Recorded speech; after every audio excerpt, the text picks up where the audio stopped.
मित्रांनो, स्वागत आहे तुमचं आपलं हक्काचं Marathi YouTube channel forest zone. मी वन्यजीव रक्षक सर्परक्षक अशोक तायडे आणि माझ्यासोबत आहेत माझे आयडल माझे गुरुवर्य श्री प्रल्हादजी जाधव साहेब। मित्रांनो, आज बरेच साधारणतः 20-22 दिवसानंतर आपण एक साप घेऊन आलोय।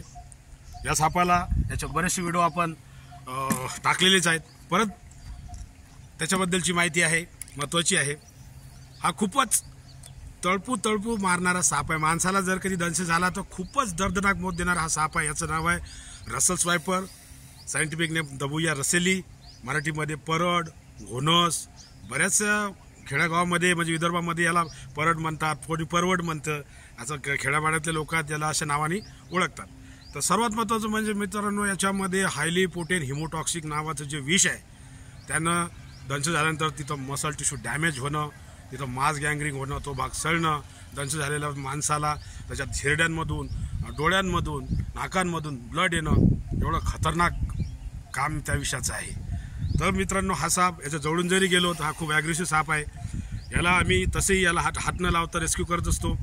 टीमच्या वतीनं जाधव साहेबांनी याला रेस्क्यू केलं आणि आता आपण या नेचरमध्ये त्याला इथं रिलीज करण्यासाठी आलो आहे। आपण बघू शकताय इथं निसर्गामध्ये इथं पाणी आहे, म्हणजे याला याची पूर्णपणे आबादी वाढवण्यासाठी पुरेपूरीची व्यवस्था आहे। इथं जवळपास आम्ही साधारणतः मला असं वाटतं की आम्ही हजारो साप इथं सोडलेले आहेत, कारण हे नेचर त्यांच्यासाठी एकदम सुरक्षित जागा आहे। तर मित्रांनो, हा साप दिसला कोणी याला अजगराचं पिल्लू अथवा अजगर समजण्याचा प्रयत्न करू नका, कारण हा अजगर नसून भारतामधले जे विषारी प्रमुख साप आहेत त्याच्यामधला हा एक विषारी साप आहे। तर आपण त्याला खाली काढून जवळून दाखवू, जाधव साहेब जवळून दाखवण्याचा प्रयत्न करतील। ॲग्रेसिव्ह आहे मित्रांनो, खूप बघू शकता आपण त्याला बाहेर काढू, बघू शकताय ॲग्रेसिव्ह झालाय।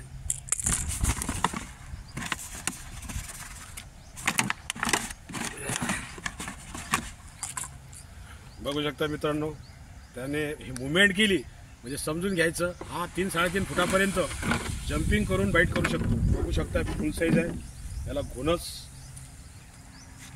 त्या नावाने ओळखला जातो। मित्रांनो बघू शकता बहुतेक ही मादीच आहे, कारण या साईजून ही जे साईज असते या साईजून आपण सांगू शकतो कधी मादीच असावी। बघू शकता मित्रांनो, एकदम शानदार रिलीज आहे तिच्या नेचरमध्ये जाताना। असा जीव सोडताना आम्हाला खूप आनंद होतो मित्रांनो, बघू शकताय की त्याच्या नेचरमध्ये गेली। तर जसं की सांगितलं मित्रांनो, हा अजगर नसून हा विषारी साप आहे। फक्त त्याच्या पॅटर्नवर तुम्ही लक्ष ठेवा, सर्वपास कलर सारखे असतात, परंतु त्याच्या अंगावर जे रुद्राक्षासारख्या मणी असतात समजून घ्यायचं तो साप घोणस। पुन्हा भेटूया कोणाची मदत करताना। जय हिंद।